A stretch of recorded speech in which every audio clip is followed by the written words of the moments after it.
Assalamualaikum warahmatullahi wabarakatuh.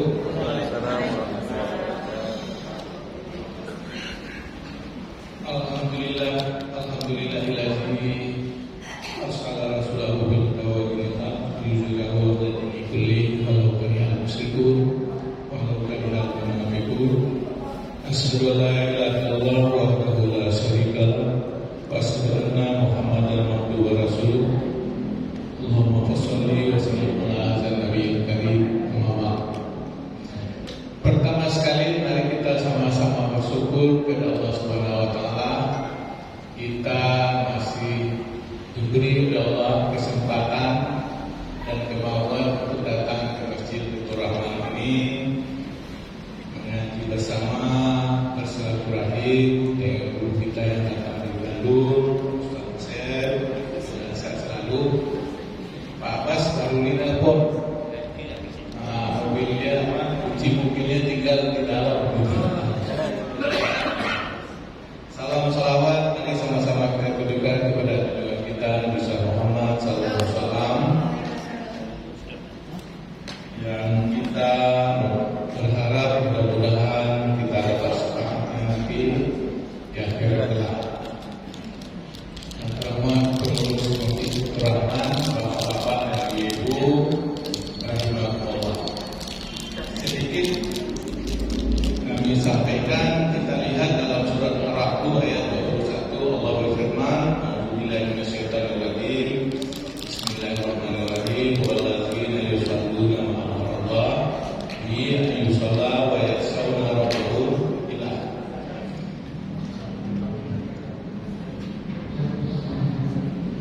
Di sini Allah tekankan supaya kita selalu menghubungkan silaturahim yang diperintahkan oleh Allah. Karena di situ terdapat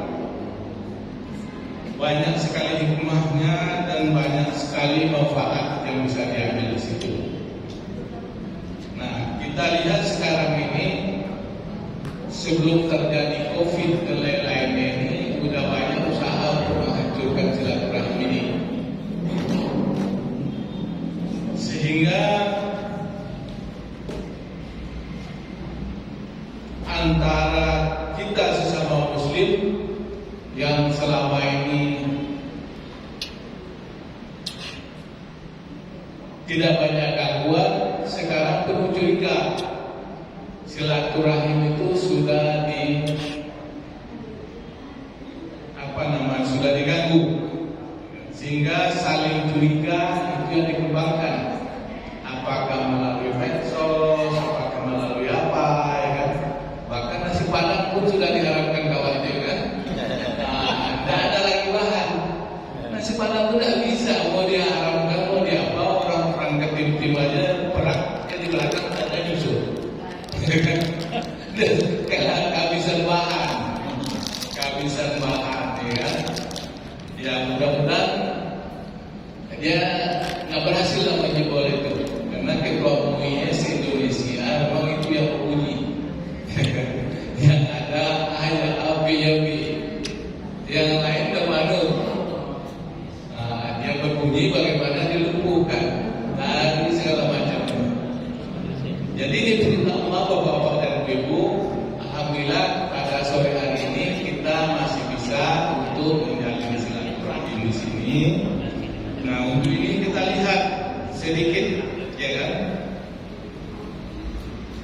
Apa untuk walaupun macam-macam orang menghalangi silaturahim kita sesama orang Islam, tapi kita mencari resep-resep juga supaya silaturahim kita itu tetap hangat, tetap up to date, aktual. Salah satunya apa? Kita diajarkan Rasulullah afsus salam. Kalau ketemu ucapkan salam, semut saja bersalam dia ketemu, ya kan, berhenti dia. Nah sekarang kita kan kadang-kadang, nah ini digerogoti bukan oleh minhum, tapi dari orang Islam sendiri. Ya kan? Kenapa? Kalau dari luar nggak bisa. Snokranya sudah sudah mensosialisasikan sampai dia tukar nama sekolah di Makkah. Jadi orang Islam itu bisa lemahnya melalui orang Islam itu sendiri, melalui ulama su'nya sendiri, ulama yang butuh nama, yang butuh segala macam dari mulut dia. Contoh ya kan, jauh-jauh hari masjid disuruh awasi sama polisi siapa? Ya kan? Jauh-jauh hari dia udah ngomong. Bukan sekarang aja, masih melandai-landai kita dulu dan sampai ke situ. Dari mantan ketua MUI sendiri, dan sekarang diharapkan kursi Al-Islam dia ada di situ, tapi dia yang banyak merugikan. Bapak Ibu tentu paham ya kan? Nah, sampai mengatakan anak TK itu jika bakal radikal dari dia juga. Sekarang makin menjadi-jadi itu. Apakah ini disusupi orang, disuruh ngomong? Apakah dia memang diperlihatkan Allah di akhir-akhir ayatnya semakin melenceng? Sebetulnya kasihan kita, ya kan? Bukan hanya mengatakan nyesal mengeluarkan fatwa mengharapkan memilih pemimpin bukan Islam, tapi ujung-ujungnya ada aja lagi, ya kan?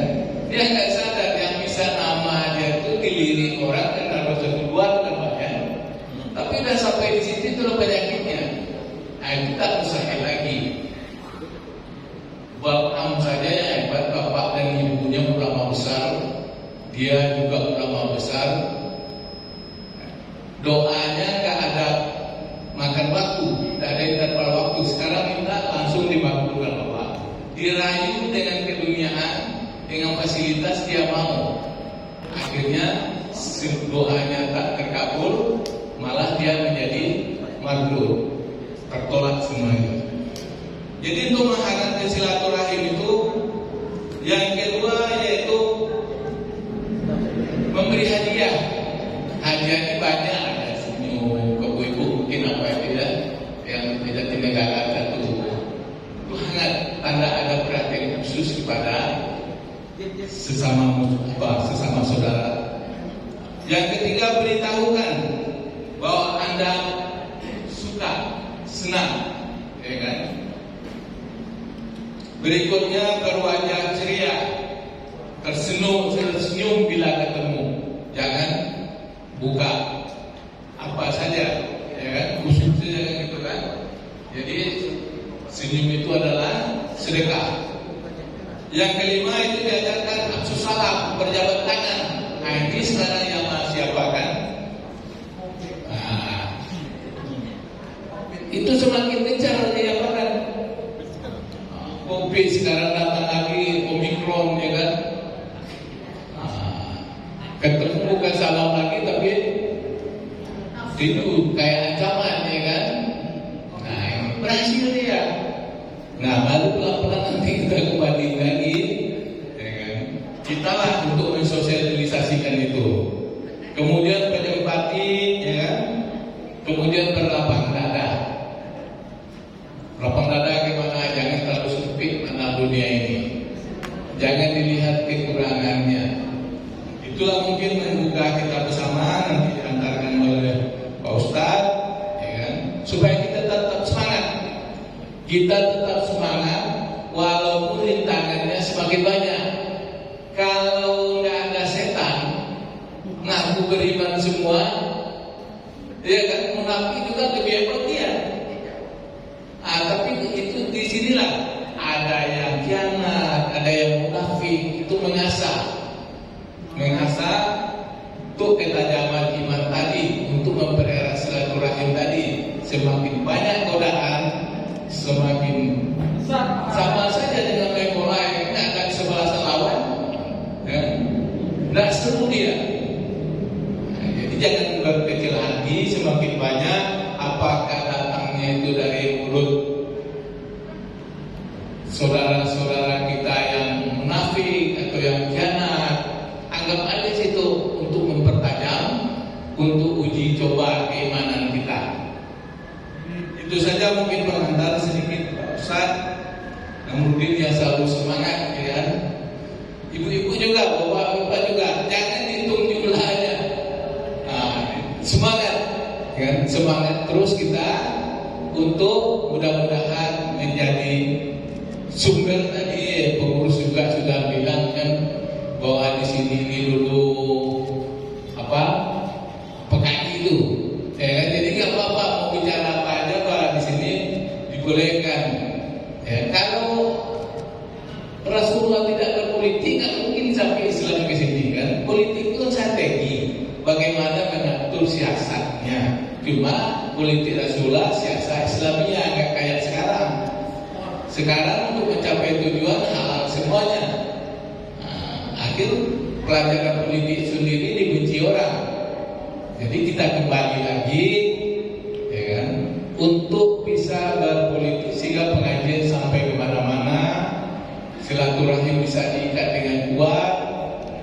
Demikian saja pengantar. Mudah-mudahan Bapak dan Ibu kita semuanya diberkahi oleh Allah Subhanahu Wa Taala, selalu diberi bimbingan, kesehatan dan semangat untuk mengaji, untuk bermajelis. Billahi taufiq wal hidayah. Assalamualaikum warahmatullahi wabarakatuh.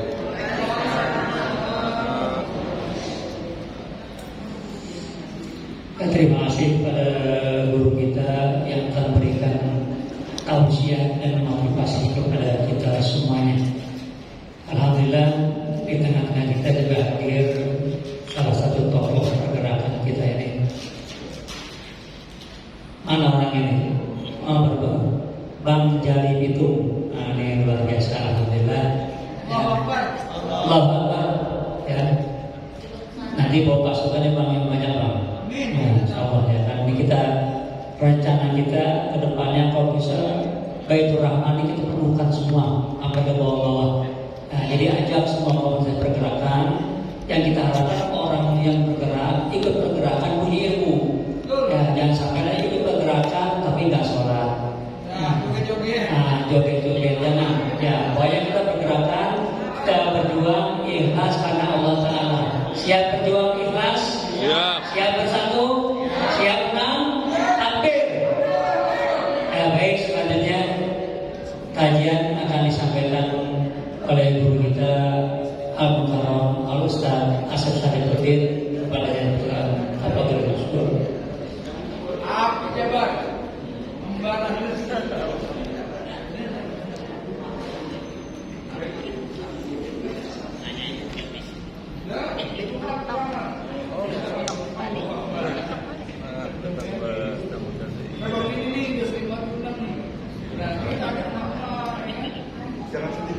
dari rumah yang benar-benar Rahman.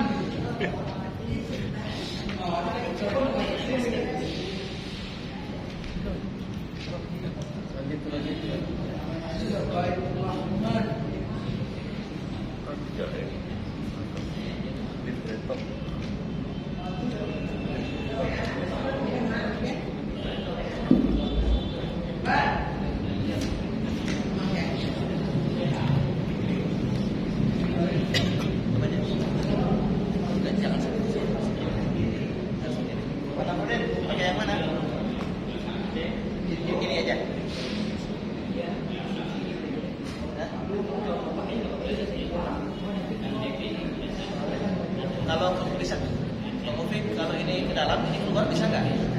Kan kalau ke dalam lebih jelas ini. Yang tadi aja udah nggak usah itu. Udah nggak usah. Ya usah ya? Gini aja.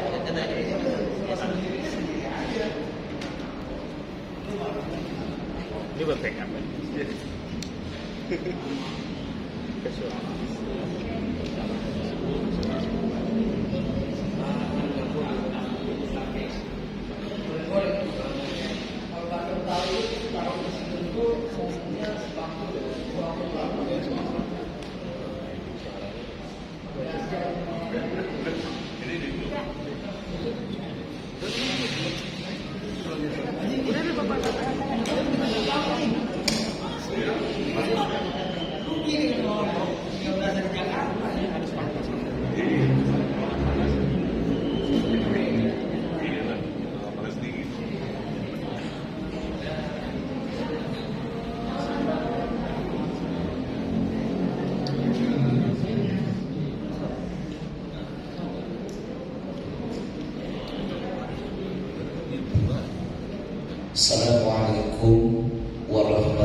وعلى آله وصحبه ومن والاه أشهد أن لا إله إلا الله وأشهد أن محمدا رسول الله اللهم صل وسلم وبارك على محمد وعلى آله وصحبه وأمته أجمعين آمين أما بعد. Segala puji mutlak bagi Allah Subhanahu wa Ta'ala.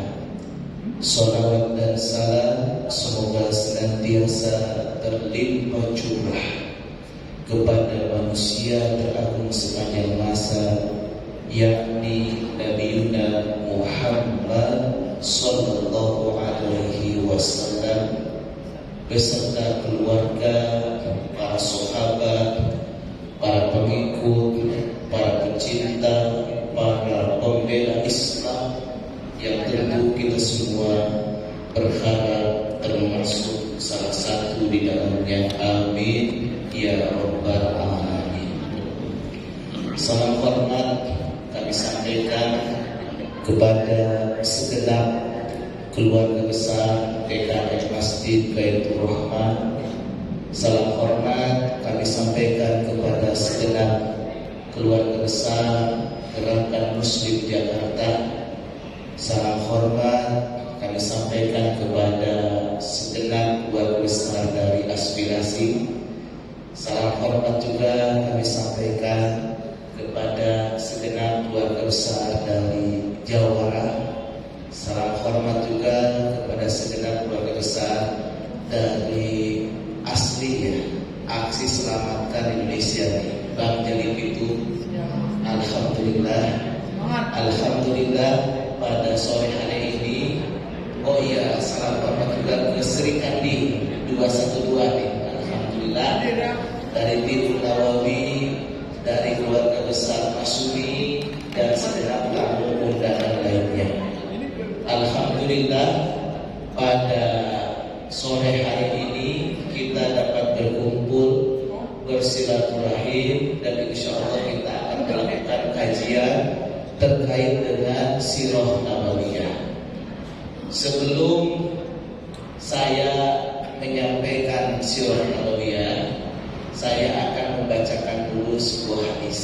Nah, jadi kita sebelum kajian Sirah Nabawiyah sejak pekan kemarin kita awali dengan membacakan sebuah hadis.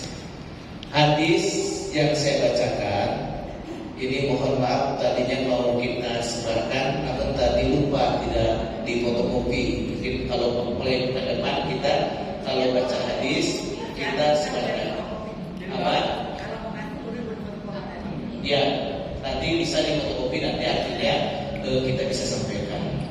Hadis ini saya bacakan adalah hadis dari kitab Sahih Muslim. Ini hadis nomor 8 di dalam kitab Sahih Muslim. Hadis ini kemudian dimasukkan oleh Imam Nawawi di dalam kitab Arba'in An-Nawawiyah nomor 2. Nah, jadi kitab Arba'in An-Nawawiyah ini kitab hadis ada 42, nomor 2-nya itu yaitu kitab di dalam kitab Sahih Muslim nomor 8. Apa isi daripada redaksi kitab Sahih Muslim itu? Saya akan bacakan tapi barangkali tidak secara keseluruhan. Ini saya bawa kitab Sahih Muslim. Ini hadis nomor 8. Dari siapa hadis ini? Ini dari Umar bin Khattab. Umar bin Khattab atau Amirul Umar bin Khattab berkata, "Bainama nahnu inda Rasulillah sallallahu alaihi wasallam zata yaumi."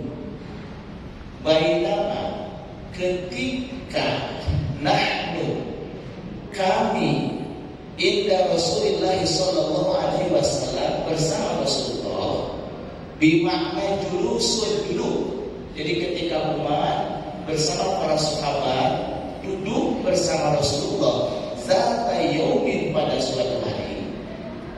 Istola'a, tatkala tiba-tiba datang alaina kepada kami rajulun, seorang laki-laki, sadidu bayadis siyabi, mengenakan pakaian yang sangat putih, syadidu sawadis sya'ri, rambutnya sangat hitam, la yuro, tidak nampak, tidak terlihat, alaihi pada laki-laki tersebut asal safari, bekas perjalanan, wala ya'rifuhu, dan tidak ada yang mengenal terhadap laki-laki tersebut, minna, di antara kami, ahadun, seorang pun. Jadi ketika Umar dan para sahabat sedang duduk, tiba-tiba datang seorang laki-laki, pakaiannya sangat putih, rambutnya sangat hitam. Ini Umar dan para sahabat kaget, siapa ini? Layuro, tidak nampak alaihi pada laki-laki tersebut asal, tidak nampak pada laki-laki tersebut bekas perjalanan. Nah, asal sama ini bekas perjalanan, jadi tidak berdebu, tidak kusut gitu. Namun di sisi lain juga wala ya'rifuhu, tidak ada yang mengenal terhadap laki-laki tersebut seorang pun. Siapa laki-laki tersebut gitu? Hatta hingga jalasa laki-laki tersebut duduk ila Nabi sallallahu alaihi wasallam, menghadap kepada Nabi sallallahu alaihi wasallam.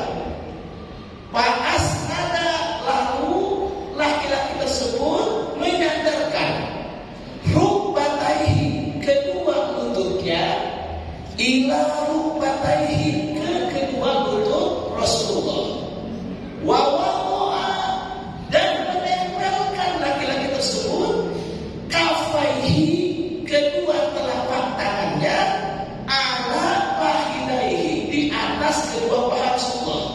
Ada boleh? Ini saya praktikkan ya. Nah, gini. Jadi laki-laki itu berada lutut tinggi, lututnya berada, kemudian telapak tangannya begini, kebayangkan? Nah, setelah begitu, qala, laki-laki itu berkata, ya Muhammad, wahai Muhammad, maksudnya kepada baginda Nabi Muhammad SAW, akhbirni, kabarkan kepadaku, anil islami, tentang Islam. Kabarkan kepadaku apa yang dimaksud dengan Islam. Faqala Rasulullah sallallahu alaihi wasallam, maka Rasulullah kemudian berkata, bermakna menjawab pertanyaan laki-laki tersebut. Apa sabda Rasulullah? Apa kata Rasulullah? Al-Islamu, Islam adalah antashhada an la ilaha illallah wa anna Muhammadan Rasulullah. Islam adalah bahwasanya engkau, karena dia bertanya, dijawab, engkau bersaksi tiada Tuhan selain Allah, dan sesungguhnya Muhammad adalah utusan Allah. Wa tuqimas sholata, dan engkau mendirikan sholat. Wa tu'tiyaz zakata, dan engkau mengeluarkan zakat. Wa tasuma Ramadan, dan engkau melaksanakan ibadah sahur di bulan Ramadan. Wa tahujjal baita, dan engkau melaksanakan ibadah haji ke Baitullah. Ini statokta, jika engkau mampu, ilaihi, dalam melaksanakan ibadah haji, sabila, di jalannya. Setelah mendapatkan jawaban dari Rasulullah, qala, laki-laki itu berkata, apa kata laki-laki tersebut? Sodakta, engkau benar Muhammad.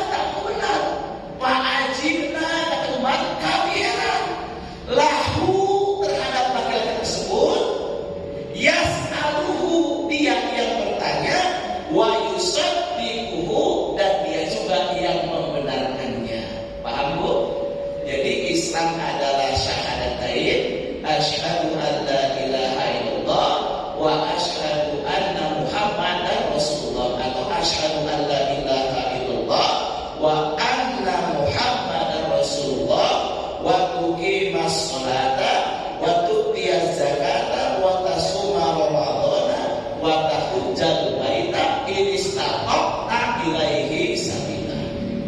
Siapa laki-laki tersebut? Di akhir hadis, ini hadis panjang. Di akhir hadis Rasulullah itu bertanya kepada Umar, "Ya Umar, wahai Umar, siapa laki-laki tersebut?" Umar berkata, kata Umar, "Allahu wa rasuluhu a'lamu." Allah dan Rasulnya yang lebih mengetahui. Qala, kemudian Rasulullah berkata, "Fa innahu," maka sesungguhnya laki-laki itu Jibril, itu malaikat Jibril. Jadi laki-laki itu malaikat Jibril. Atakum, yang datang kepada kalian, yu'allimukum, untuk mengajarkan kalian, dinakum, tentang agama kalian. Ini hadis riwayat Muslim nomor 8. Ini kitabnya buku. Berkaitan dengan itu, kemudian di dalam kitab Muslim juga ada, dan di dalam kitab Sahih Al-Bukhari juga ada.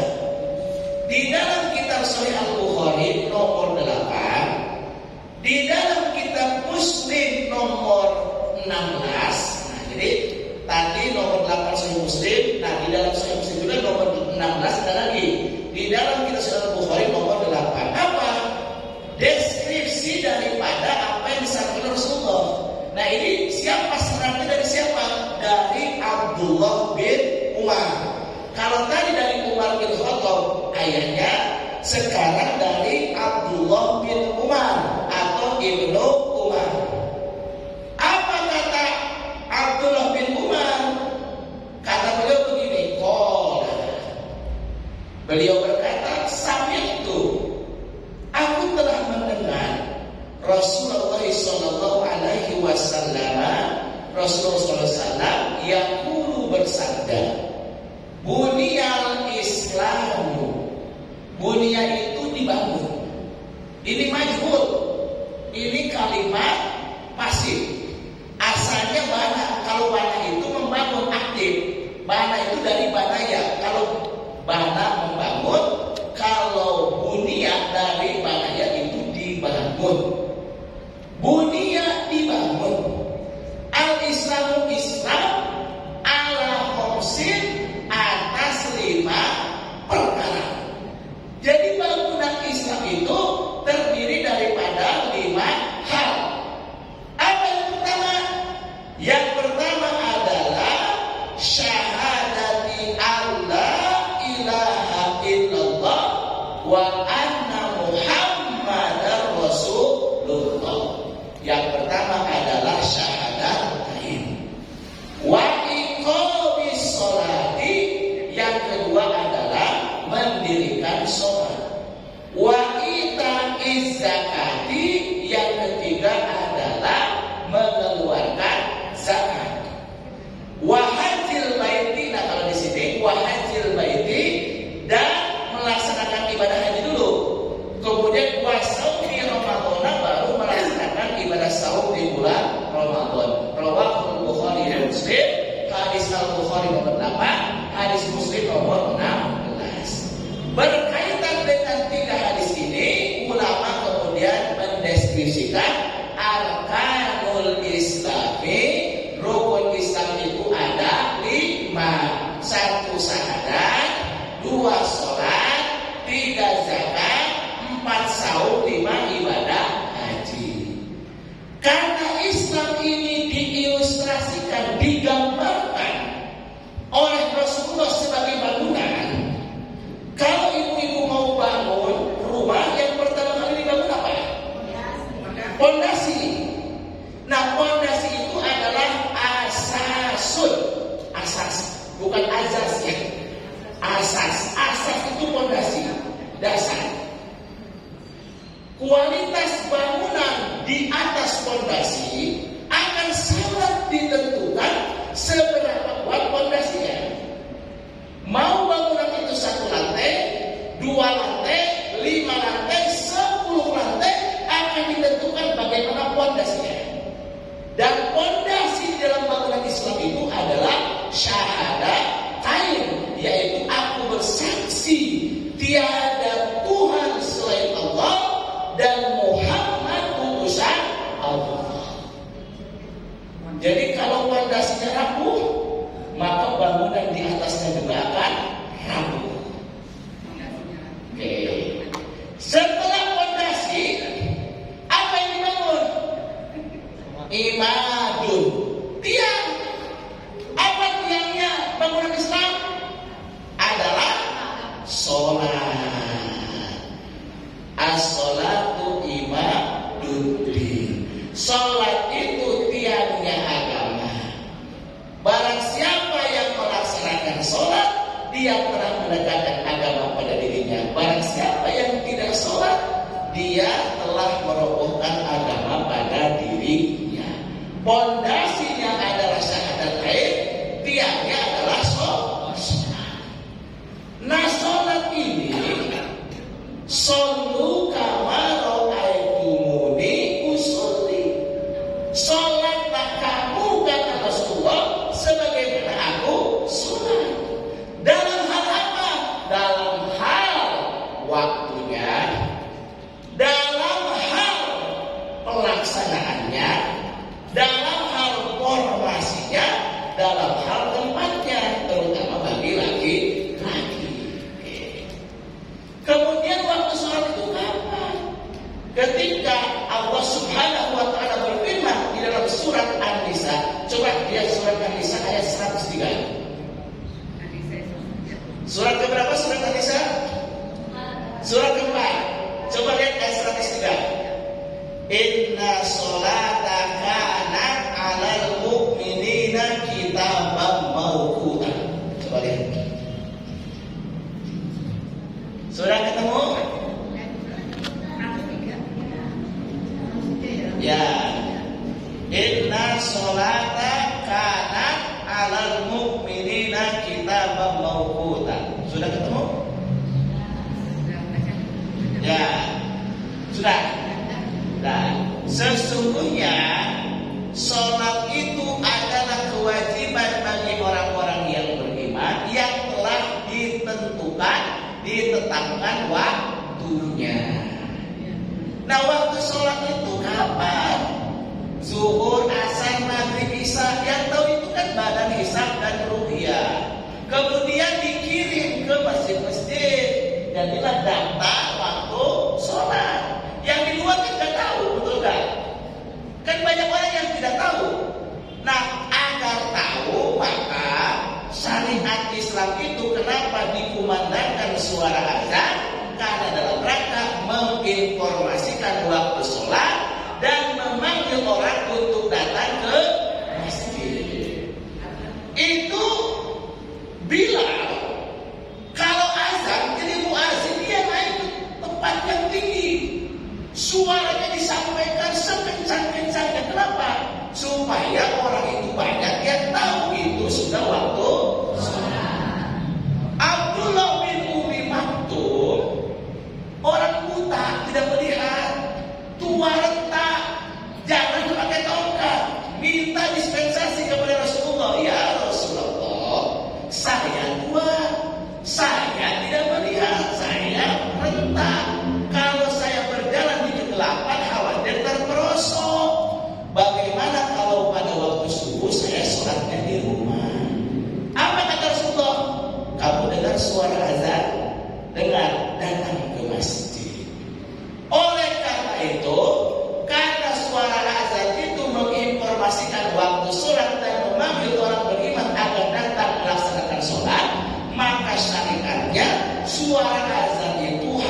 suara azan itu adalah harus sekeras-kerasnya.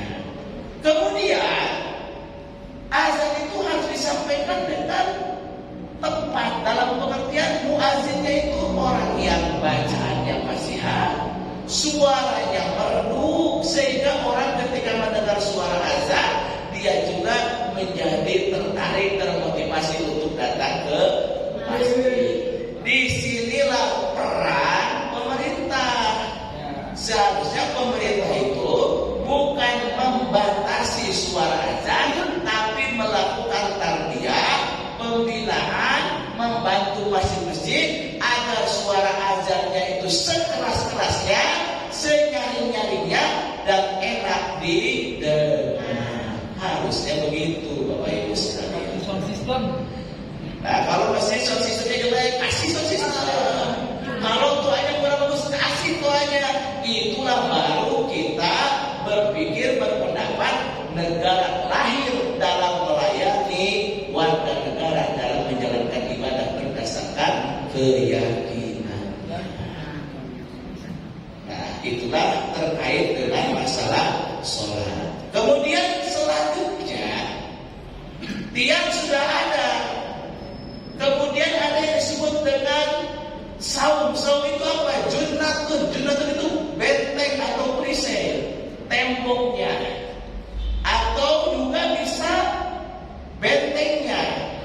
Nah, setelah tembok sudah ada, kemudian setelah tiang ada, tembok ada, jadi bangunan.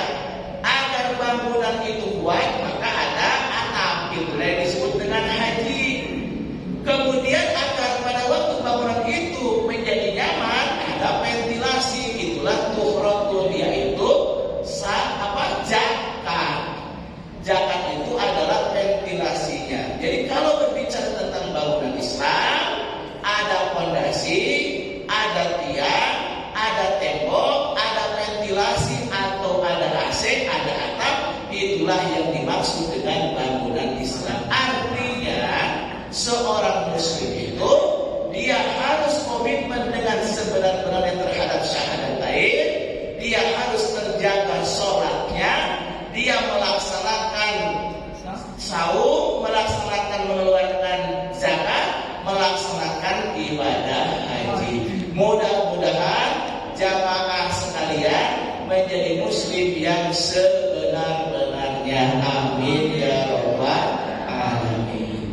Itu saya kira hadis yang dibacakan pada kesempatan ini. Insyaallah pekan depan kita sampaikan hadis yang lain. Kalau ada yang mau ditanyakan nanti di akhir saja terkait dengan masalah hadis yang saya sampaikan. Bapak Ibu sekalian, selanjutnya kita akan melanjutkan pembahasan kita terkait dengan Sirah Nabawiyah.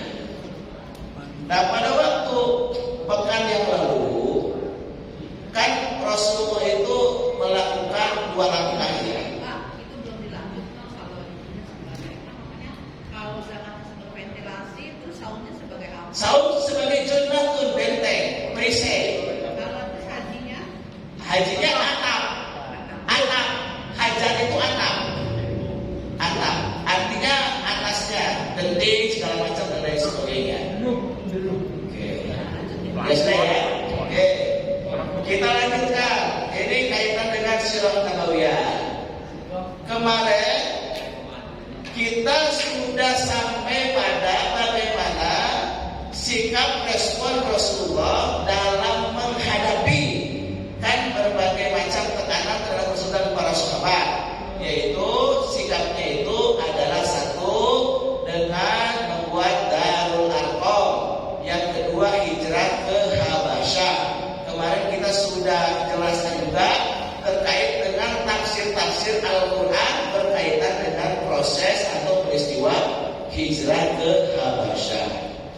Setelah itu, ketika gagal berbagai usaha yang dilakukan oleh orang-orang kafir Quraisy Mekah, maka mereka mempunyai kesimpulan, wah ini Rasulullah Muhammad, kalau bahasa saya ya, kalau bahasa mereka ini Muhammad, bisa berdiri kokoh berdakwah, menyampaikan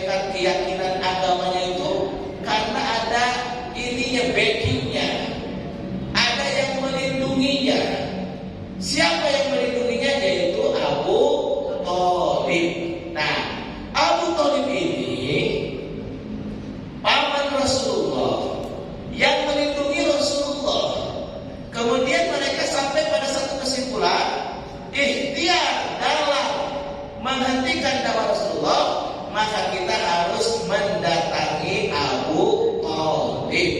Nah, mereka melakukan 2 langkah. Nah, ini bisa kita potret nanti. Jadi kalau misalkan orang-orang kafir, orang-orang musyrik, orang-orang munafik itu ketika dia tidak bisa langsung melakukan tekanan kepada orang yang dimaksud, dia sisir orang yang ada di sekitarnya. Bisa gurunya, bisa bosnya, bisa keluarganya, bisa siapa saja yang sekiranya akan mempengaruhi bagi orang yang istiqomah dalam berdakwah tersebut. Nah, di sini orang-orang Quraisy itu, saya baca di dalam kitab Ar-Rahiq Al-Maktum, Quraisy itu datang, para pembesar itu kepada Abu Thalib. Nah, mereka, para pembesar Quraisy itu ketika datang kepada Abu Thalib, mereka berkata, nah ini coba diperhatikan nanti apa yang bisa kita potret dari peristiwa ini. Apa kata mereka? Ya Aba Thalibin. Nah itu wahai Abu Thalib, innalaka sana'an wa sarfan wa manzilatan fina wa inna qad istanhainaka min ibni akhika falimatan hahu wa inna wallahi la nasbiru ala hadha man syatama aba'ana wa tasbiyahu ahlamana wa aiba alihatina hatta takfahu anna au nanajaluhu wa iyyaka fi dzalika hatta yahlaka ahadul fariqaini. Itu bahasanya. Saya coba terjemahkannya. Apa kata mereka? Ya Aba Thalib, wahai Abu Thalib, innalaka sana'an wa syarafan wa manzilatan fina. Nah, jadi dia itu mengatakan begini. Sesungguhnya, kalau kata mereka, kalau bahasa Islam kita, bagimu itu, engkau itu adalah engkau yang kami hormati, engkau yang kami tuakan, engkau yang kami muliakan, engkau yang mempunyai kedudukan di antara kami. Nah gitu. Jadi pertama itu orang-orang kafir Quraisy itu menyampaikan sanjungan dulu. Nah ini modelnya begitu. Sesungguhnya engkau Abu Thalib engkau adalah orang yang kami tuakan, engkau yang kami muliakan, engkau punya kedudukan terhormat di antara kami. Kemudian setelah itu, wa inna qad istanhainaka min ibni akhika falimatan hahu. Nah, kemudian kata mereka kemudian seperti apa? Nah, kata mereka itu begini. Ketika sudah mengatakan seperti itu, maka mereka menyampaikan, dan sesungguhnya sungguh kami memintamu gitu. Jadi orang-orang kafir Quraisy Mekah itu meminta kepada Abu Thalib agar menghentikan min akhika, yaitu apa? Anak laki-laki dari saudaramu atau keponakannya, yaitu Nabi Muhammad sallallahu alaihi wasallam. Nah itu mereka itu meminta kepada Abu Thalib agar Abu Thalib itu agar menghentikan keponakannya Nabi Muhammad sallallahu alaihi wasallam. Kemudian kata mereka, wa inna wallahi la nasbiru ala hadza man satama aba ana. Kemudian wa tasbiyahu ahla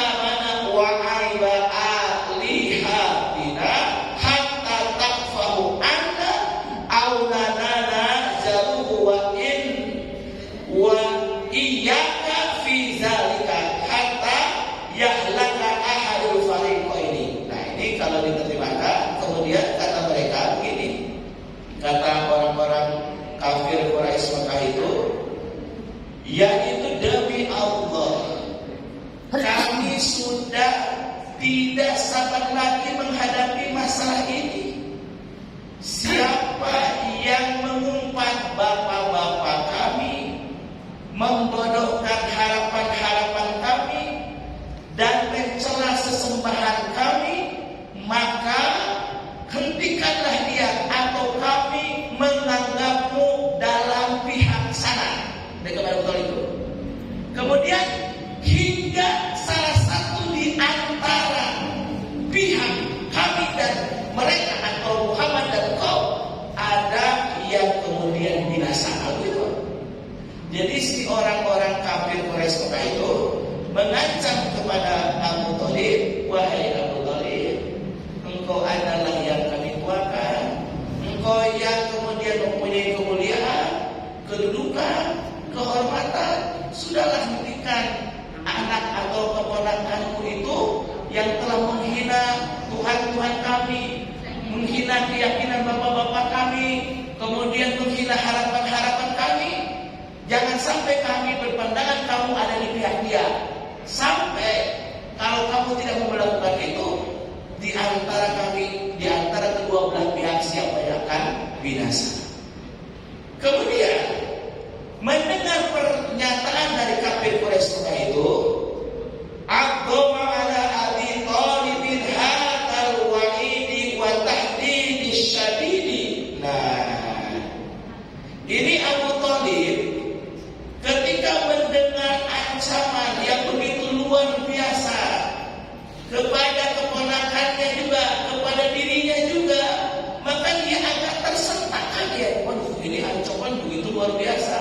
Ada timbul kekhawatiran kepada keponakannya, karena Nabi Muhammad SAW itu adalah keponakan yang sangat dicintai dan disayanginya. Kemudian Faba'asa ila Rasulillah sallallahu alaihi wasallam, maka kemudian Abu Thalib itu mengutus untuk menyampaikan kepada baginda Nabi Muhammad sallallahu alaihi wasallam. Nah, di sini waqala lahu, nah Abu Thalib itu berkata kepada Nabi Muhammad sallallahu alaihi wasallam. Apa kata Abu Thalib kepada Nabi Muhammad sallallahu alaihi wasallam? Ya akhi, inna qaumaka qad ja'uni. Ya keponakanku, sesungguhnya kaummu sungguh telah datang kepadaku. Faqalu, mereka berkata, li kepadaku, kata Abu Thalib, kaza wa kaza, ini dan itu. Jadi berkata yang tadi ancaman-ancaman tadi. Kemudian fa'abid alayya wa ala nafsika, maka sudahlah hentikan dakwahmu itu, kira-kira. Alayya wa ala nafsika, ini demi kebaikanku dan demi kebaikanmu. Nah, ini kata Abu Thalib kepada Nabi Muhammad sallallahu alaihi wasallam. Kemudian setelah itu, wala tahmilni minal amri mala adiku. Setelah itu kemudian kata Abu Thalib, ini demi kebaikanmu juga. Kemudian, dan janganlah engkau membebani aku suatu perkara yang mana aku ini tidak sanggup dalam memikulnya. Jadi sudah sampai begitu. Jadi Abu Thalib itu sudah sampai menyampaikan kepada Nabi Muhammad agar menghentikan dakwahnya. Janganlah engkau membebaniku sekiranya bahwa itu tidak sanggup aku memikulnya. Mendengar perkataan Abu Thalib seperti itu, di sini kemudian fadhana Rasulullah sallallahu alaihi wasallam anna ammahu khadhiruhu. Rasulullah itu menyangka pamannya itu sudah dalam tanda petik menyerah. Dia akan menelantarkan dirinya atas intimidasi yang dilakukan oleh orang-orang kafir Quraisy. Kemudian setelah itu faqala Rasulullah Shallallahu Alaihi Wasallam berkata, ya pamanku, wallahi demi Allah, kata Rasulullah Muhammad, lau wada'u samsa fi yamini wal qamaru fi yasari ala an atroka hadal amri hatta yadharahu Allahu au ahlaka fihi ma taraktuhu. Nah, ini kalimat yang menarik nih. Apa kata Rasulullah? Wahai pamanku, wallahi demi Allah, lau wada'u samsa fi yamini, jikalau seandainya mereka menempatkan matahari di tangan kananku, wal qamaru fi yasari, dan bulan di tangan kiriku, ala an adroka hadzal amri, agar aku meninggalkan urusan ini, agama ini, hatta yadharahullahu au ahlaka fihi, hingga Allah memenangkan agama ini atau menghancur lebuskan, ma taraktuhu, aku tidak akan meninggalkannya. Oh, luar biasa. Jadi kata Rasulullah Muhammad, demi Allah, jikalau mereka meletakkan matahari di tangan kananku dan bulan di tangan kiriku, agar aku menghentikan dalam berdakwah ini hingga Allah memenangkan atau membinasakan. Artinya Rasul itu sudah begini, pokoknya mau Allah itu mentakdirkan aku menang, mau Allah itu mentakdirkan aku kalah, mau Allah itu mentakdirkan aku menang, mau Allah itu mentakdirkan aku binasa, aku tidak akan pernah bergeser, aku tidak akan pernah mundur untuk terus menyebarkan agama ini. Gitu. Ini jawaban Rasulullah yang luar biasa. Kan banyak orang yang, wah ini menang nih, kalau kira-kira menang nih aku mau jadi menteri.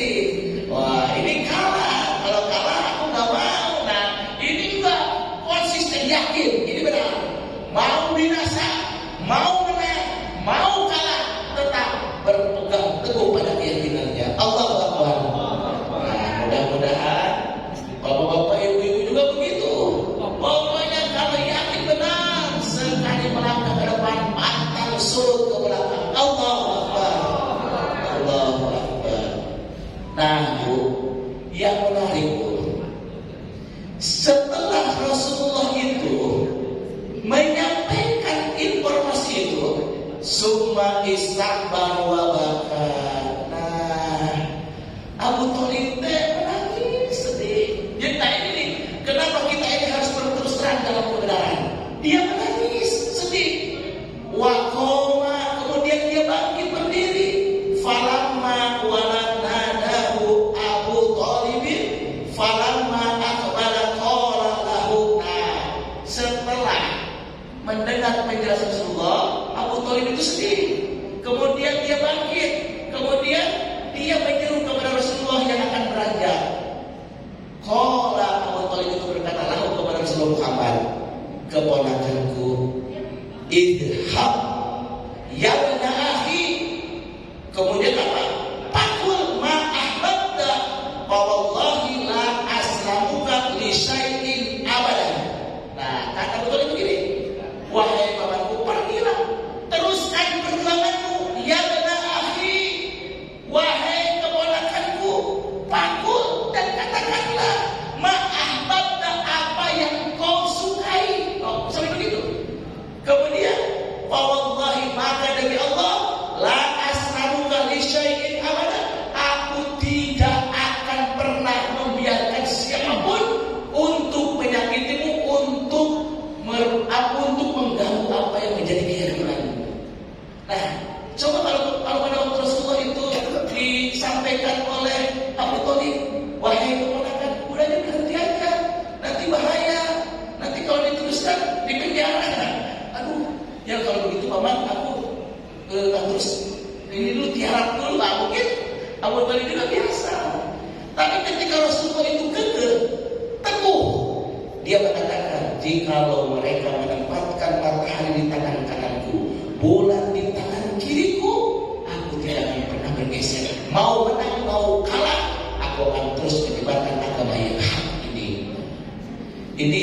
bapak, sangat mungkin dalam perjuangan ibu-ibu kuat tuh, bawa kuat. Tapi ketika kata empoknya itu, Bang Jali jangan terus demo lah. Ini gimana nih anak-anak kita sekolahnya gimana? Akhirnya Bang Jali gimana? Atau kata mertua, menantuku terus aja demo itu istrimu urus juga, kamu jangan terus akhirnya gimana? Atau ada ancaman kata mertuanya, Bang Jali aku diancam nih, dapat surat cinta dari siapa ya? Kemudian kalau bisa berhenti, nah kira-kira di situ bergeser atau tidak? Nah ini bisa kita komen apa yang dilakukan oleh Nabi Muhammad SAW.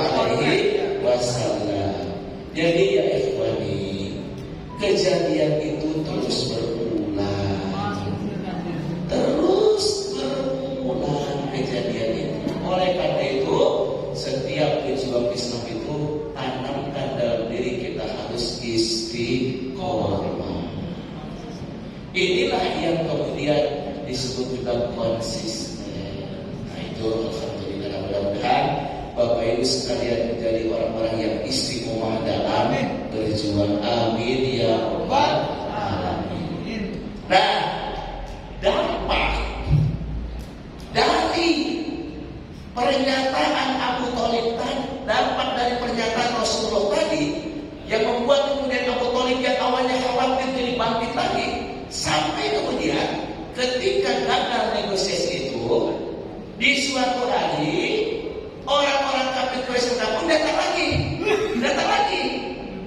Mereka datang lagi dan beda bahasanya.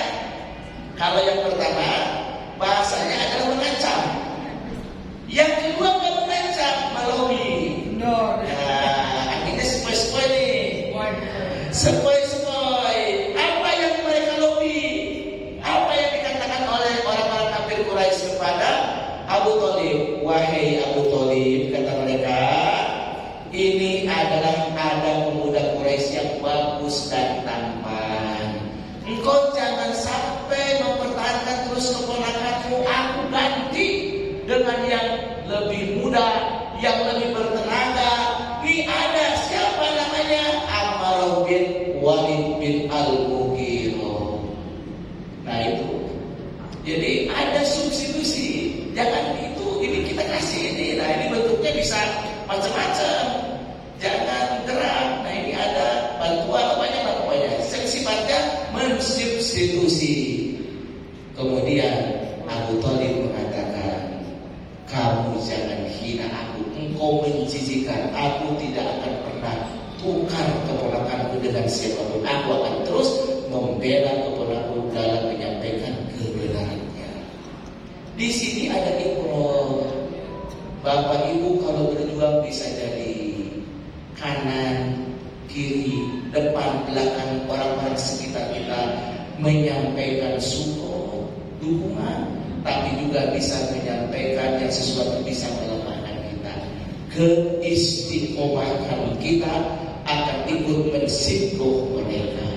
Kalau kita disampaikan oleh orang-orang yang kita cintai karena diancam, diintimidasi, kemudian kita bisa menguatkan kepada orang-orang di sekitar kita, bisa jadi orang tua kita seperti Abu Thalib itu yang tadinya sudah kendor semangatnya menjadi kemudian bangkit kembali untuk tetap menjaga melindungi keponakannya, yaitu Nabi Muhammad SAW. Jadi kalau ingin panjang umur perjuangan, kuncinya adalah istiqomah. Allahu Akbar. Saya kira itu dulu mukadimahnya. Silakan nanti setelah ini ada lebih banyak peristiwa lagi, tapi supaya diskusi, karena ini adalah para tokoh, para pimpinan ormas, dan waktu saya kurang lebih sampai 5:30. Pokoknya saya harus maghrib di Al-Falah di Pejombongan. Nanti disesuaikan. Mari menjadi sedikit ke Bapak, tapi minimal 5:30. Barangkali sebelum dilanjutkan ada yang mau ditanyakan terkait dengan hadis tadi atau peristiwa Abu Thalib yang didatangi oleh kaum kafir Quraisy dan jawaban baginda Nabi Muhammad SAW. Maka dipersilakan. Saya sambil dulu ini terima kasih kepada tim konsumsi Aduh, jazakumullah khairan. Oh ini dari Pak Taufik ya, luar biasa. Harusnya diganti yang panas. Apa? Harusnya diganti yang panas. Oh gitu ya, alhamdulillah. Yang paling dapat taufik dan hidayah. Masya Allah, tabarakallah. Ya, dari ibu-ibu ada pertanyaan, silakan. Silakan. Ya, Bunda Wali. Assalamualaikum warahmatullahi wabarakatuh. Waalaikumsalam. Udah boleh tanya kan? Boleh. Ya. Bang Taufik kemana? Abu Thalib pamannya Rasulullah itu sepanjang yang kita tahu adalah non muslim, bukan Islam. Saat sekarang ada beberapa non muslim yang seolah-olah ingin berjuang buat Islam. Jadi dia ikut dalam pergerakan, ikut dalam demo-demo, ikut dalam menyuarakan Islam. Pertanyaannya adalah, bisakah kita percaya sama mereka? Yang pertama. Dan kedua, bolehkah mereka berjuang buat Islam? Gimana? Mereka berjuang boleh buat Islam? Boleh apa enggak? Itu aja pertanyaan saya, Ustaz. Terima kasih. Jadi tes. Masya Allah, tabarakallah. Potret juga. Nah, sekarang itu ada yang dianggap ya, yang sebenarnya wallahu a'lam bishawab. Ada yang dianggap oleh sebagian orang, ada orang-orang yang ber-KTP bukan Islam. KTP-nya bukan Islam, tapi secara kasat mata seolah-olah mereka ada dalam barisan Islam. Kan seperti itu. Pertanyaannya, serius nggak mereka itu? Atau mereka itu hanya pura-pura? Kan begitu. Nah, apakah mereka itu serius memperjuangkan Islam atau tidak? Gitu. Nah, sekarang kita definisikan dulu. Yang diperjuangkan oleh mereka Islam dalam pengertian adil, suatu sistem kehidupan yang lengkap harmonis, yang merupakan wahyu ilahiyun, inna dina indallahil Islam. Apakah itu atau sesuatu yang menurut mereka itu bersifat universal, yang mana itu mereka menganggap kami pun berhak atau patut untuk melibatkan diri. Contoh, ketika ada yang bersifat universal tentang masalah keadilan di dalam Islam, i'dilu huwa aqrabu littaqwa. Berbuat adilah kalian karena adil itu dekat kepada takwa. Adil itu sifatnya justice for all, keadilan untuk semua. Adil itu menempatkan sesuatu pada tempatnya. Dalam bahasa umum, yang dimaksud dengan adil itu adalah keadilan sosial bagi seluruh rakyat Indonesia. Kemudian adil itu adalah apa? Menempatkan sesuatu pada tempatnya. Sesuatu yang tidak pada tempatnya disebut zalim. Sekarang adil lawannya zalim. Kalau misalkan kita memahami bahwa bentuk kezaliman itu hanya sebatas, saya akan sebut, kalau kita menganggap bentuk kezaliman itu hanya sebatas setiap kebijakan penguasa, setiap kebijakan aparat dan birokrat yang tidak adil disebut zalim, maka siapapun yang menyuarakan keadilan itu bisa jadi kita akan menganggap mereka teman kita. Contoh, ketika misalkan urusan vaksin itu kan tidak adil. Kemudian PCR nggak adil, bisnis semua. Kemudian kalau itu kita anggap kebijakan pemerintah itu tidak adil, maka siapapun yang menyuarakan itu, KTP-nya apapun, kita itu teman kita, minimal teman sebangsa kita dalam perjuangan ini, gitu kan? Atau misalkan ada kebijakan lain yang tidak adil. Umpama kenapa ini dihukum, ini tidak, ini dipenjara, ini dibiarkan, kemudian ini pilih kasih, ini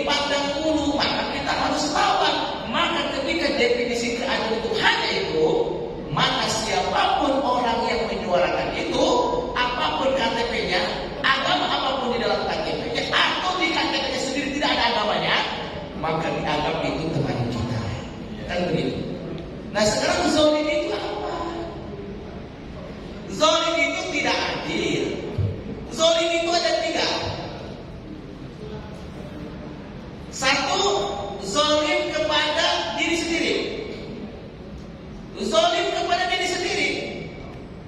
Orang yang menganiaya diri sendiri, orang yang bunuh diri zolim, dia bukan diri sendiri.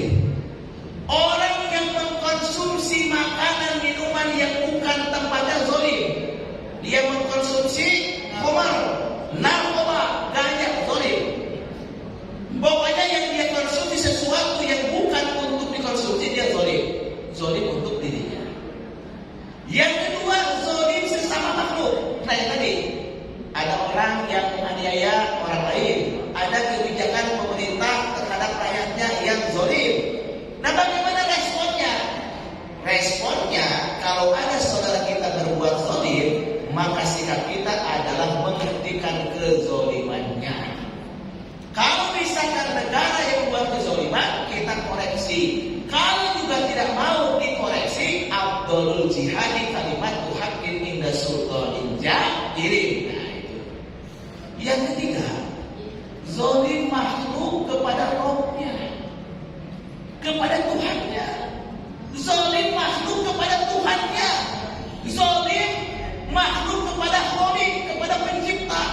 Zolim hamba kepada Tuhan kita itu Allah Subhanahu wa taala. Allah berfirman, "Inna syirka la dzulmun azim." Sesungguhnya orang-orang yang menyekutukan Allah itu adalah orang yang zalim. Ada orang jadi pejabat, kebijakannya tidak pernah memenjarakan ulama. Ada orang ketika dia kepada tetangganya baik. Ada orang ketika kepada siapapun berlaku baik. Zalim tidak? Tidak. Tapi dia musyrik, zalim tidak? Ada orang dia baik, kasih sumbangan. Dia baik, mau mengkritik pemerintah, tapi dia tidak mengimani la ilaha illallah Muhammadur Rasulullah. Padahal setiap orang harus berkeyakinan la ilaha illallah Muhammadur Rasulullah. Zalim tidak? Ada orang dia baik, kritis terhadap pemerintah, kritis terhadap siapa berbuat zalim, tapi dia mengaku ada Tuhan selain Allah. Dia mengaku ada Tuhan lebih dari satu. Apakah dia syirik? Tidak. Zalim tidak? Oleh karena itu definisi keadilan dan kezaliman harus didefinisikan. Nah agar kita tidak salah langkah, inilah yang harus kita pahami. Namun dalam praktek di lapangan ini prinsipnya ini berlaku.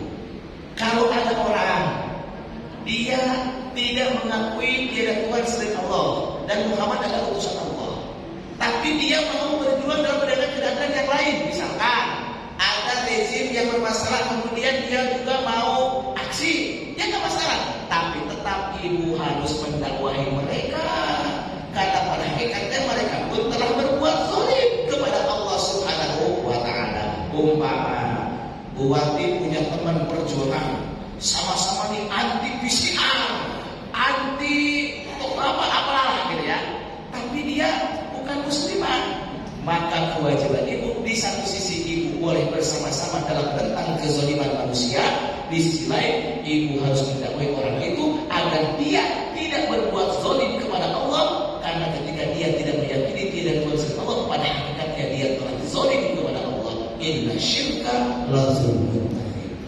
Paham ya? Alhamdulillah. Ada? Ya, gitu. Siap. Sebelum ke topik itu dulu ya, tadi tuh di belakang. Oh ya. Ya. Nanti setelah ini Kang Topik. Tapi gua udah dapat hidayah. Silakan. Nanti tadi udah ngacung duluan beliau. Silakan. Ya, maju. Ya, maju. Hah? Assalamualaikum warahmatullahi wabarakatuh. Waalaikumsalam. Ini tahu, saya pernah dengar Ustaz bahwa ada orang yang berusia lebih dari 63 usia Rasulullah itu amal baiknya tercatat pahala, tapi dia berbuat buruknya tidak tercatat karena umurnya itu bonus melebihi dari usia Rasul. itu nanya ke Ustaz biar tidak ini. Jadi ada tetangga saya, dia udah usia lebih, dia tidak pakai hijab. Terus saya bilang kok itu Bu sekarang gitu kan, dia percantik lah kan. Terus saya bilang, nggak apa-apa Tina, karena usia saya udah bonus gitu. ada dalilnya katanya. Apa benar apa salah di sana itu? Ya. Yang dalilnya itu interval usia umat Rasulullah Muhammad SAW itu interval kan 60-70. Rasulullah itu 63 tahun. Maka ketika ada orang usia lebih daripada 63 tahun, maka dianggap dia punya bonus karena melampaui usia Rasulullah Muhammad SAW. Tapi itu gak ada kaitan dengan itu, Bu. Kaitannya begini, Bu, yang harus kita jadikan acuan, Bu.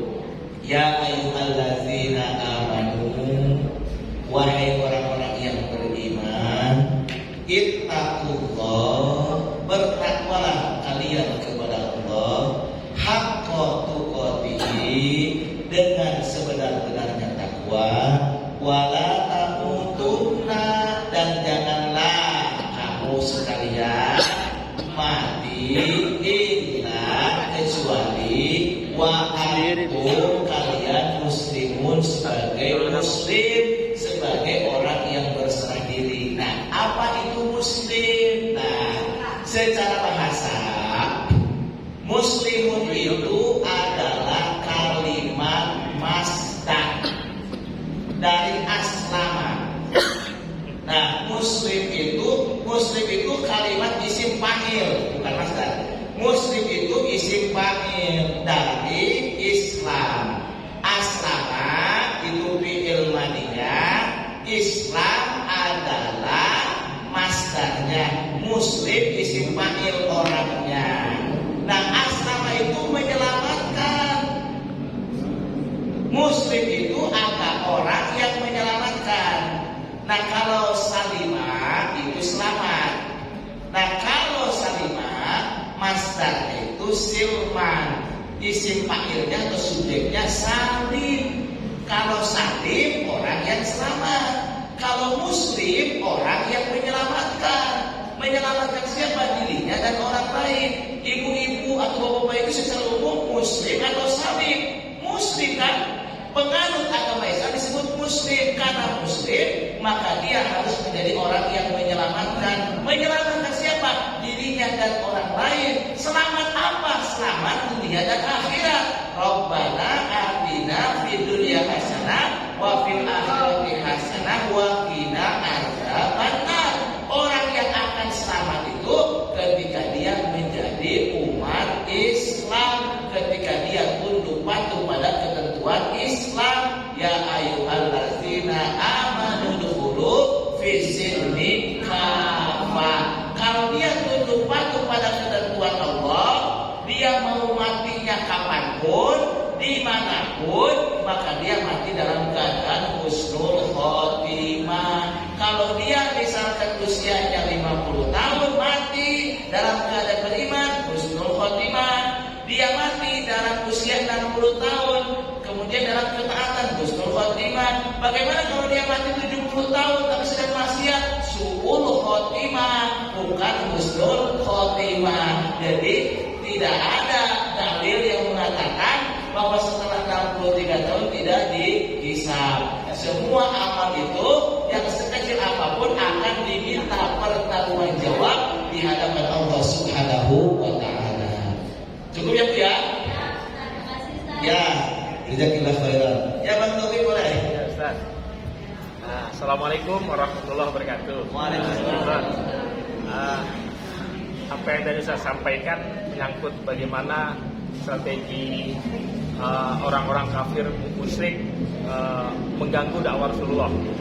Nah, kalau kita tarik di era sekarang, sebetulnya bentuknya seperti apa gitu? Ya, bagaimana cara orang-orang kafir, orang musyrik atau rezim lah gitu ya, mengganggu kita semua sehingga ada di antara kita yang masuk angin lah misalnya gitu kan. Nah, ini kan mungkin satu hal yang kiranya apa yang kita bahas supaya kita tarik manfaatnya kemari gitu. Ya. Apa perlu ada penguatan ekonomi umat?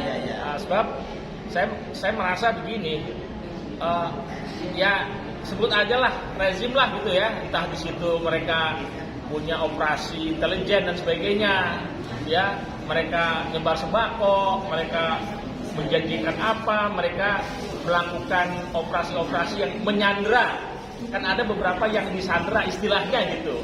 Nah hal-hal begini mungkin kita perlu duduk bersama bagaimana menyelamatkan saudara-saudara kita yang tergoda lah istilahnya gitu. Kalau Rasulullah kan sudah pasti Allah lindungi lah gitu. Tapi kita sendiri sebagai umatnya kan berbeda dengan Rasulullah. Pasti juga di zaman sahabat juga ada juga yang tergoda. Jadi saya minta nasihat bagaimana kami yang muda nih supaya jangan tergoda nih ya sama godaan-godaan dari 3 huruf lah, dari istana dan sebagainya gitu ya. Nah ini mungkin itu aja Ustaz, terima kasih. Ya, terima kasih. Tes.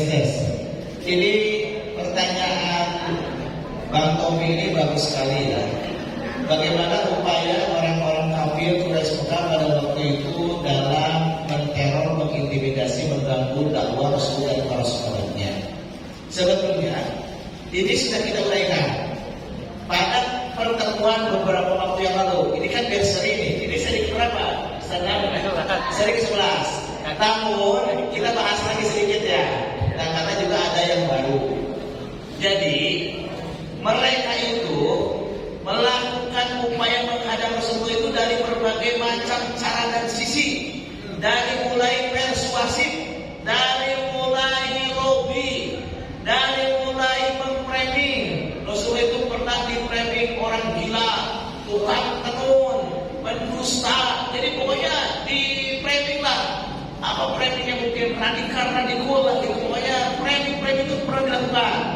Kemudian sampai ditawarkan juga pernah dinegosiasikan yang menjadi asbabul nuzul surat Al-Kafirun, qul ya ayyuhal kafirun la a'budu ma ta'budun, dan seterusnya. Pernah juga di lobi kata orang-orang mereka, ya Muhammad, kita kan satu bangsa, satu tanah air, satu bahasa, sudahlah dari keutuhan negara kesatuan Mekah bahwa kita sudahlah saling toleransi. Satu sisi kami beribadah di tempat kamu, di lain pihak kami beribadah di tempat, sampai sudah begitu. Teror juga pernah.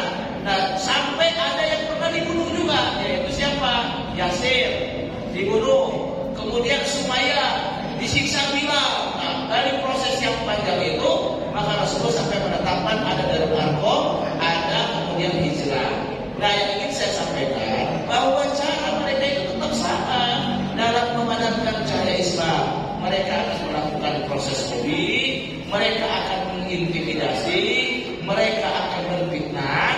Makanya tepat sekali apa yang disampaikan oleh Imamuna Habib Rizik bin Husain Shihab, bagi seorang mujahid itu difitnah biasa, dipenjara uzlah, diusir dari negeri Tamasya, dibunuh syahid. Nah, kesiapan itulah yang harus kita siapkan, dan itu akan semua bernilai di hadapan Allah ketika kita berjuang dalam konteks lillahi ta'ala. Makanya dalam berjuang itu yang paling utama luruskan niat. Faman kanat hijratuhu ilallahi wa rasulihi fa hijratuhu ilallahi wa rasulihi. Wa man kanat hijratuhu lidunya yusibuha aw imra'atin yankihuha fa hijratuhu ila ma hajara ilaihi. Barang siapa yang berhijrah, yang berjuang kepada Allah dan Rasulnya, maka dia akan mendapatkan Allah dan Rasulnya. Tapi barang siapa yang berjuang karena untuk kepentingan dunianya, barang siapa yang aksi itu ingin mendapatkan popularitas, bisa jadi popularitasnya dia dapat, tapi Allah dan Rasulnya tidak dapat. Paman kanat hijratuhu, barang siapa yang hijrahnya karena urusan kepentingan dunia, apakah jadi menteri itu karena kepentingan dunia atau dakwah? Apakah menerima jabatan itu atau dakwah? Rasulullah, wa man kanat hijratuhu lidunya yusibuha aw imra'atin yankihuha. Awin itu atau untuk wanita yang akan dinikahinya. Jadi jangan hati-hati nih ya aksi ini. Saya suka menertibkan teman-teman juga dari Bandung mana. Ini berangkat dari Bandung ke Jakarta, jaga dia. Jangan sampai waduh ini buat naksir itu simpulan atau simpulana aksi nah. Itu awin proaktif yang kiuha. Nah, jadi maknanya banyak. Nah, ini pemuda-pemuda nih. Semangat aksi itu bukan semangat karena memang bela Islam, bela negara, tapi ada yang dia incer. Nah, kalau seperti itu, wa man kanat hijratuhu, nah di dunia yusibuha, aw imra'atin yankihuha, fa hijratuhu ila ma hajar ilaihi, maka dia akan mendapatkan apa yang dia niatkan. Nah, ibu-ibu mudah-mudahan sekali lagi bapak-bapak yang sudah aksi kita doakan istiqomah, jaga niat. Tadi yang disampaikan oleh Nabi Muhammad SAW kepada Abu Thalib, mau menang mau kalah itu urusan Allah, yang penting kita yang menang. Bagaimana kita yang menang? Kita tetap istiqomah dalam setiap situasi dan kondisi. Allahu Akbar.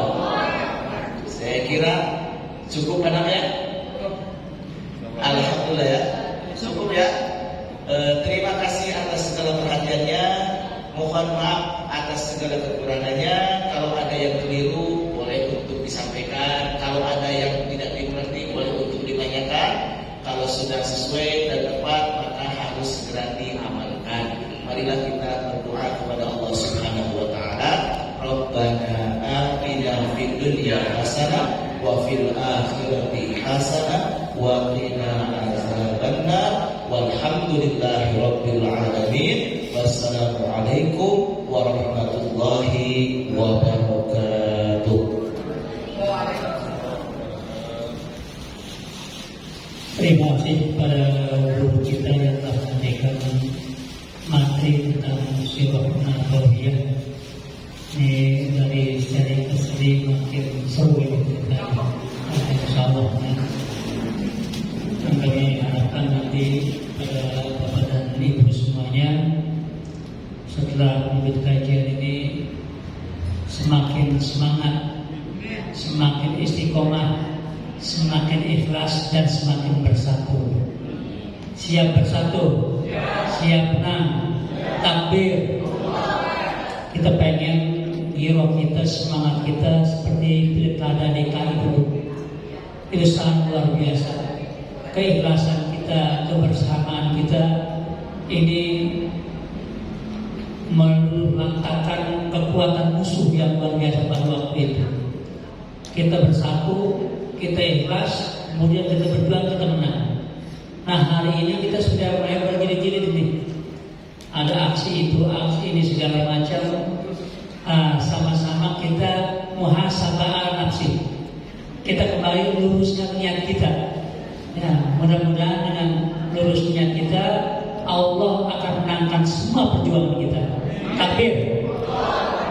Hadirin sekalian, ya untuk kajian-kajian berikutnya kami minta disiarkan, ya punya grup, siarkan punya teman, punya saudara, udah hadir di sini semuanya.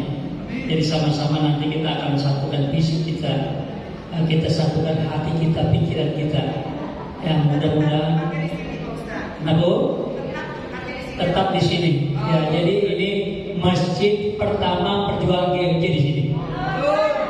Jadi dulu setiap aksi, ya itu yang mengkoordinasikan MUI dan GMJ.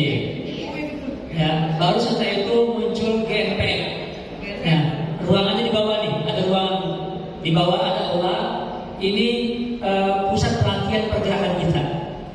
Bahkan pada saat pilkada DKI, ruangan musola masjid diubah jadi pusat tabulasi. Nah, jadi kalau mereka punya tim survei, lembaga survei, kita punya lembaga survei sendiri. Mereka punya kurang lebih 11 lembaga survei dan semua memenangkan dia karena dibayar. Alhamdulillah kemarin kita tabulasi kita yang dekat di bawah relawan semuanya tanpa dibayar. Bahkan ada nenek-nenek dia nggak bisa motret, cucunya digendong sama dia. Ini saking semangatnya untuk berjuang. Alhamdulillah kemarin tabulasi kita itu hasil sama dengan hampir sama dengan PKS. Ya kalau kalau KPUD itu kemarin menangkan dengan angka 59%. 59%. Ya, itu pun sudah dipotong-potong sebenarnya, potong-potong. Nah, tapi GMJ kemarin hasil kalkulasinya 62,3% kemenangan Gunung Muslim.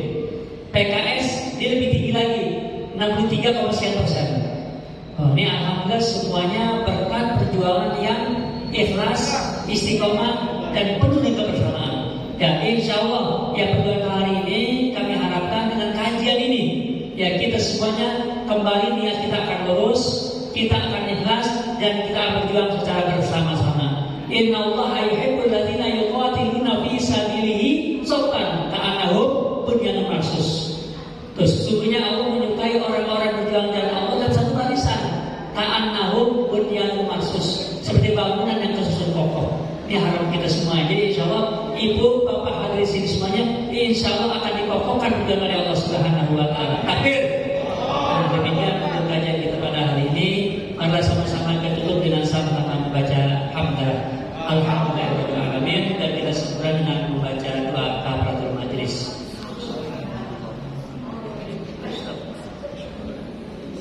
Assalamualaikum warahmatullahi wabarakatuh.